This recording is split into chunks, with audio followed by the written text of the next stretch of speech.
जज साहब ने तारीख लगाई जिसमें चौकी इंचार्ज समेत PTCL और DPO साहबान को तलब किया गया, लेकिन तब तक मुहर्रम जो है जी वो स्टार्ट हो चुके थे।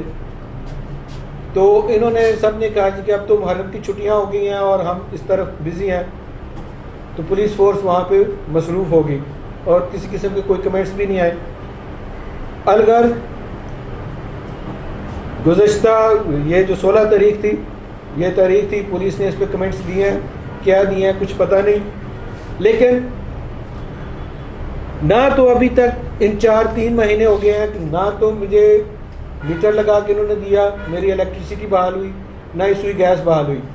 मैंने इसी दौरान एक काम ये किया कि मीटरों की मद में मैंने सारफ अदालत में एप्लीकेशन जो है वो दायर कर दी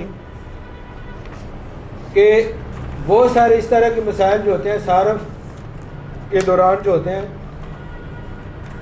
वो फोरम है एक मसाइल हल करने का।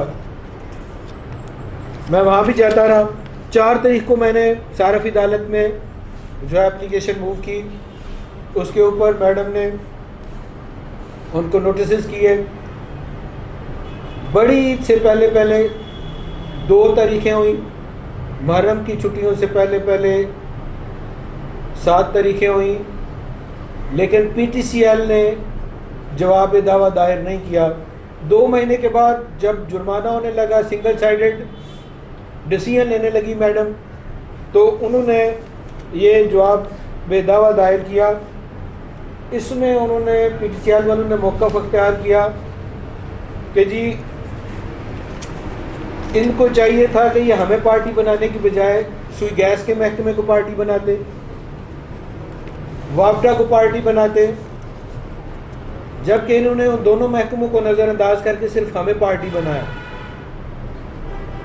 इस पर मैं यहाँ ये बात करना चाहूँगा थोड़ी सी क्वार्टर की अलाटमेंट के बैकग्राउंड के हवाले से और वापडा और सुई गैस के महकमों को पार्टी ना बनाने के हवाले से। वो इस तरह है कि थोड़ी सी पहले TAP की सिचुएशन समझनी पड़ेगी, TNT कॉलोनी के क्वार्टरों की सिचुएशन समझनी पड़ेगी।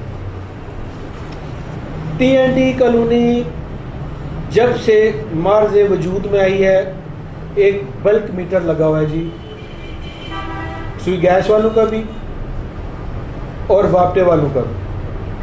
वो अपने मीटर के जो रीडिंग है उसके हिसाब से बिल भिजवाते हैं और वसूल करते हैं।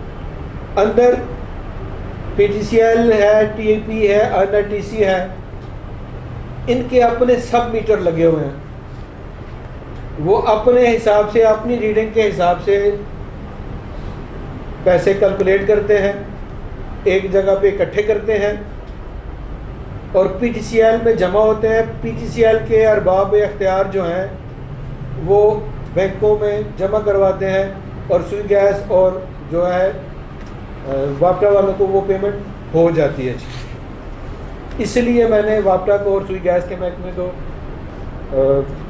नहीं बनाया। और दूसरी बात ये कि मेरे सामने PTCL के कारिंदों ने दोनों मीटर जो हैं वो डिस्कनेक्ट भी किए और साथ भी लेके गए।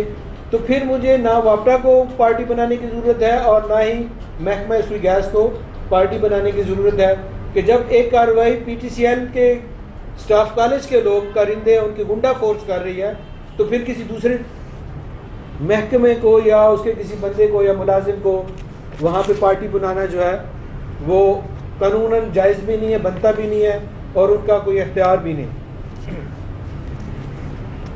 मैं अब थोड़ा सा क्वार्टर के हवाले से बैकग्राउंड बताना चाहूँगा। बेसिकली जिस क्वार्टर में हम लोग रहते हैं G152, वो स्टाफ कॉलेज वालों का क्वार्टर नहीं था। मैंने ये क्वार्टर 2016 में TAP से अलाट करवाया था। मेरे पास उसका अलाटमेंट लेटर और ये रसीदें हैं जो मैंने सिक्योरिटी की मद में वहाँ पे जमा कराई थी 38,000 समथिंग की मद में। 2018 में 2016 में इनकी आपस में कोई खानगी वंड हुई। इन्होंने TNT कॉलोनी की प्रॉपर्टी जो है वो तकसीम की 3 जगहों पे पीटीसीएल स्टाफ कॉलेज, टीएपी और एनआईटीसी ने कुछ क्वार्टर जो हैं वो अपनी अपनी सरबराही में आपस में डिवाइड किए, ले लिए। हमारे वाला जो क्वार्टर है G152 वो इनके बतौर वो पीटीसीएल स्टाफ कॉलेज के हिस्से में चला गया। उन्होंने हमें एक लेटर भेजा कि जी ये हमारे पास आ गया है, तो लिहाजा आज से आप इसके जो किराया है, इसके जो यूटिलिटी बिल है, बजाय आप टीआईपी को देने के स्टाफ कॉलेज को पे किया करेंगे जी। मैं ये अभी इनका डिस्ट्रीब्यूट चल रहा था, मैंने इनके सिंगल लेटर के ऊपर आज खुद वहाँ पीटीसीएल स्टाफ कॉलेज में गया। उस वक़्त के जो डायरेक्टर थे रशीद अहमद मुर्गानी साहब, उनको जाके मैंने कहा कि ये मेरे पास अलाटमेंट लेटर है, आपने मुझे लेटर भेजा है जी कि ये हमारे नाम पे हो, हमारे हिस्से में आ गया तो हमने आपको यूटिलिटी बिल देने हैं। हम शरीफ लोग हैं, यूटिलिटी बिल भी हमारा आज तक कोई पेंडिंग नहीं है और किराया भी कोई हमारा पेंडिंग नहीं है। ये रसीदें हैं मेरे पास, ये अलाटमेंट लेटर है, अब आप बताएं क्या करते हैं। इन्होंने मुझे अपनी तरफ से एक अलाटमेंट लेटर जो है स्टाफ कॉलेज वालों की तरफ से G152 का, उस लेटर के ऊपर जारी कर दिया जो टीएपी ने मुझे जारी किया हुआ था।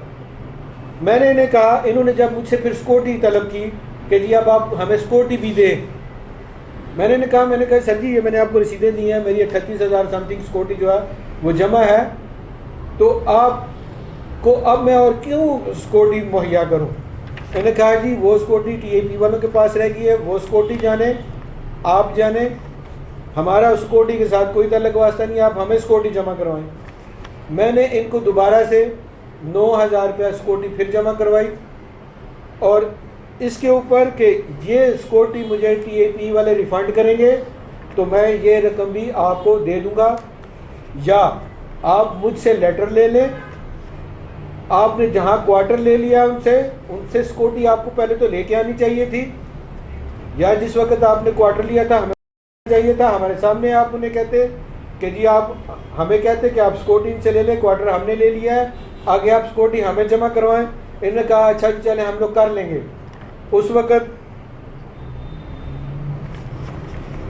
इनके जो एडमिन ऑफिसर थे और दूसरे लोग थे उनके साथ मेरी मीटिंग हुई, उन्होंने कहा जी हम इस सिक्योरिटी को किसी न किसी अंदाज से एडजस्ट कर लेंगे, आप जो है 10,000 रुपये या 15,000 रुपये सिक्योरिटी जमा करवा दें तो कोई मसला नहीं है। फिर मैंने इनको 9,000 रुपये सिक्योरिटी जमा करवाई जो इन्होंने अपने अलाटमेंट लेटर के ऊपर उसको मेंशन किया और वो कर दिया।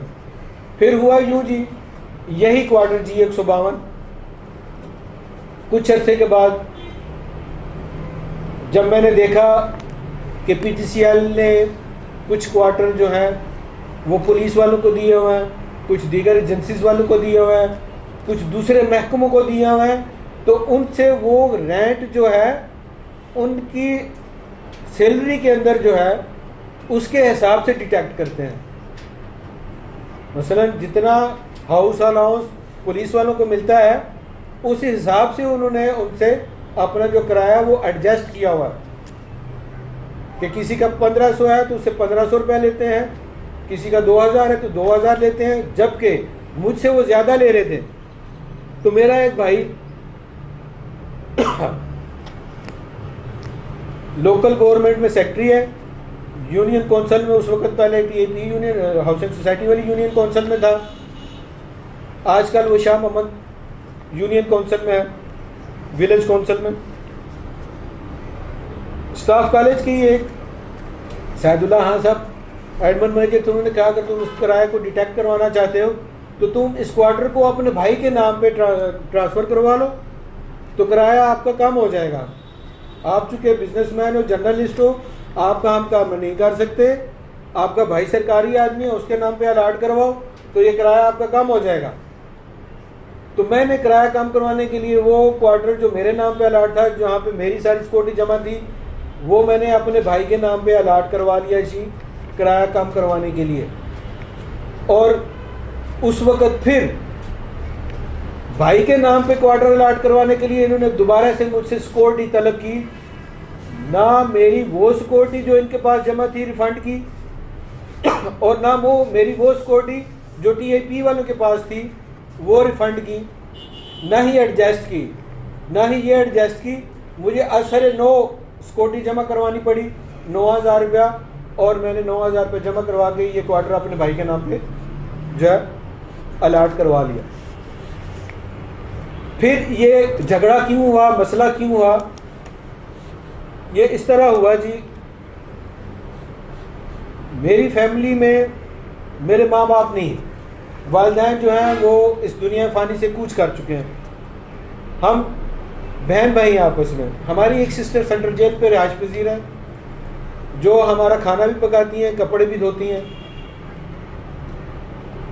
और सारे हमारे वो काम जो करने वाले होते हैं वालिदैन के वो करती हैं।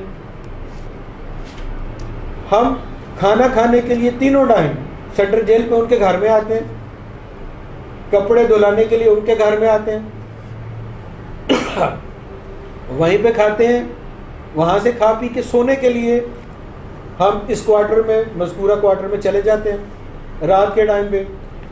दिन को हम अगर घर जाएं भी तो बाजी के घर जाते हैं, अपने हमारे घर में जो PND कॉलोनी में वहाँ पे नहीं जाते जी।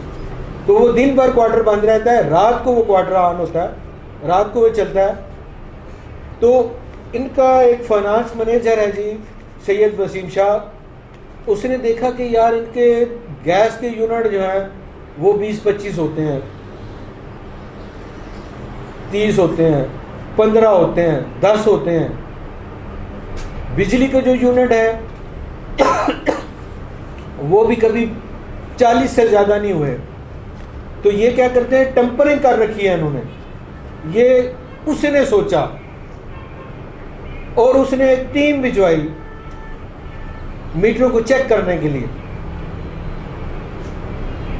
वो टीम आई, उन्होंने चेक क्या करना था, उन्होंने टेम्पर करके वो जो सब मीटर हैं उनकी जो स्पीड कंट्रोल करने वाला और मुकर्रर टर्न्योवर पूरे करने के बाद वो यूनिट गिराने वाला वो स्क्रू होता है, वो उतार के ये लोग ले के चले गए।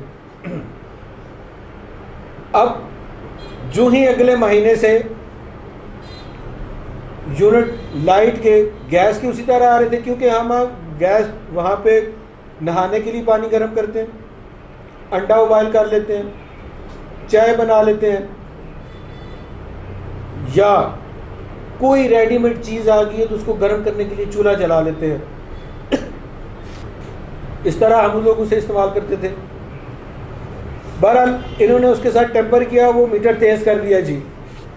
मैंने उसकी कंप्लेन की बाकायदा जाके रशीद अहमद मुल्गानी को, इनका एडमिन मैनेजर था इफ्तिहार, उसको, कि जी इन्होंने मेरा मीटर तेज़ कर दिया, ये पेच उतर गए, आप पेच लगवाएं सब मीटर को। इन्होंने वो पेच क्या लगवाने थे, इन्होंने वो मीटर ही रिप्लेस कर दिया और डिजिटल मीटर लगा दिया, जबकि पूरी कॉलोनी में मीटर लगे हुए सब मीटर, सिर्फ एक मेरा घर है जहाँ पे डिजिटल मीटर लगा हुआ है बिजली का। और डिजिटल मीटर जब बल्ब मीटर के नीचे लगता है तो टेक्निकली वो अपनी स्पीड से भी 4 गुना ज़्यादा स्पीड से चलता है, और वो मसला हो गया। मैंने उसकी कंप्लेन की हुई थी कि जी ये मीटर आपका फॉल्टी है, और वो फिर इन्होंने कोई नया मीटर नहीं लगाया, किसी का उतरा हुआ पुराना मीटर उतार के इन्होंने डिजिटल मीटर लगाया, जिसकी मैंने इसके लगाते ही कंप्लेन करनी शुरू कर दी उसी सैयद वसीम शाह के पास कि जी आपका मीटर ठीक नहीं है, फॉल्टी है, या तो आप पहले वाला मीटर लगाएं या नया मीटर लगाएं। इस बात पे भी इन्होंने 6 महीने गुजार दिए और मैं ओवर बिलिंग के पैसे इनको देता रहा जो जमा होते रहे।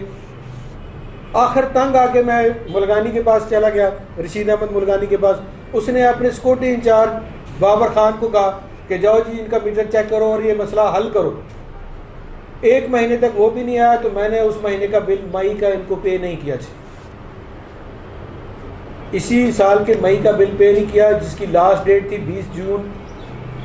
20 जून को तक मैंने जमा नहीं करवाया। 29 जून को इनके गुंडे आए, 14-15 लोग। उन्होंने ना कि सिर्फ बदतमीज़ी की, गालम गलोच की, ये एप्लीकेशन हुई, तोड़ फोड़ की, मीटर एक उतार के लेके चले गए और एक वहीं पे उसको ऊपर से डिस्कनेक्ट करके चले गए हैं, उसको भी डैमेज करके गए हैं।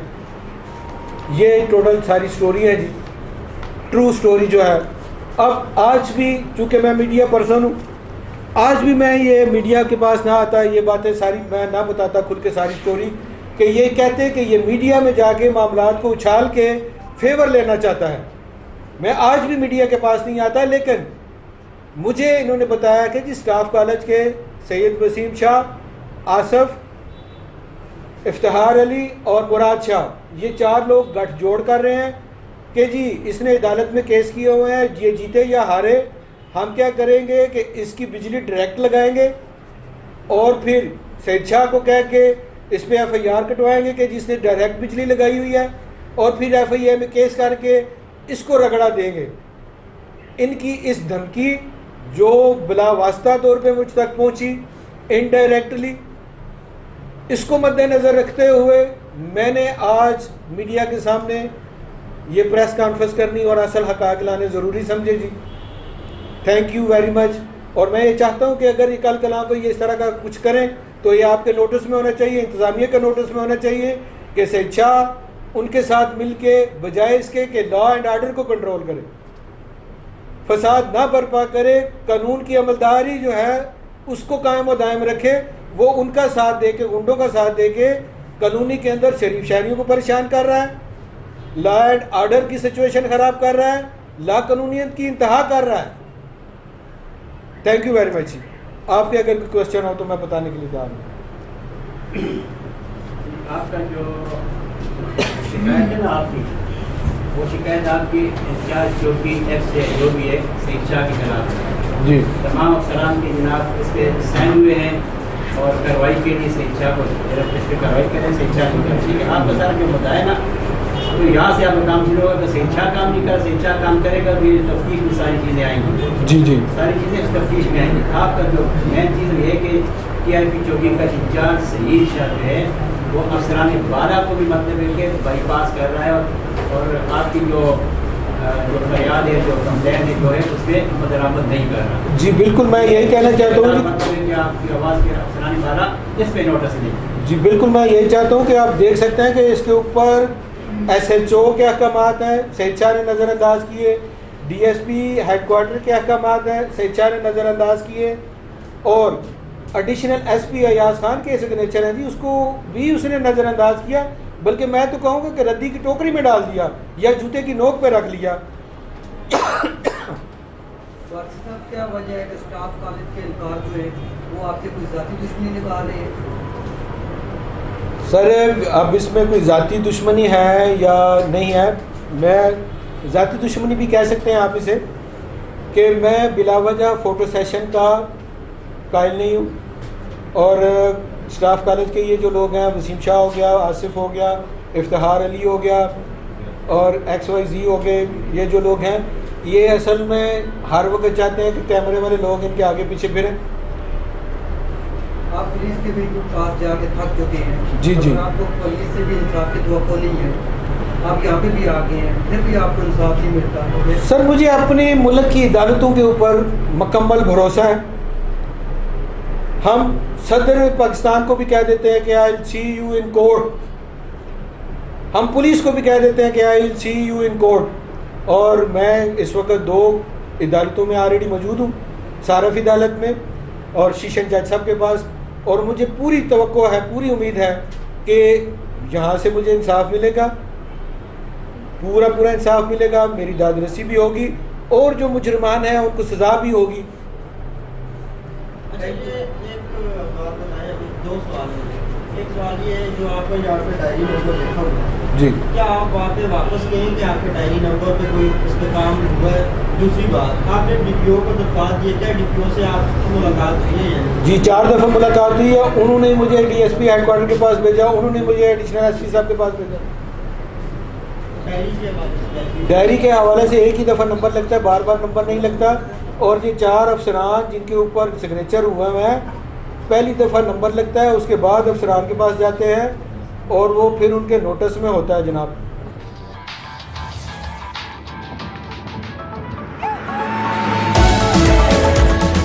जिंदगी का मसाज किए, दिल को खुश रखिए।